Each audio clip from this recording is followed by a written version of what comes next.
I, ben, you, sen, he, o, she, o, it, o, we, biz, they, onlar, my, benim, your, senin, his, onun, her, onun, its, onun, our, bizim, their,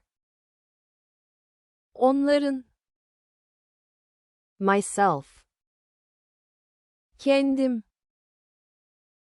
yourself, kendin,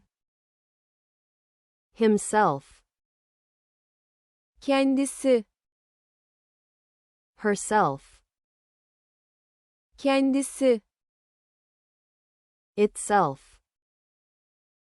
kendisi, ourselves, kendimiz, themselves, kendileri, this, bu, that,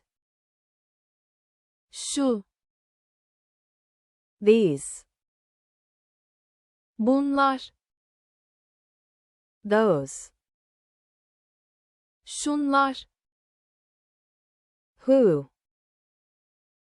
kim, which, hangisi, someone, biri, anyone, herhangi biri, everyone,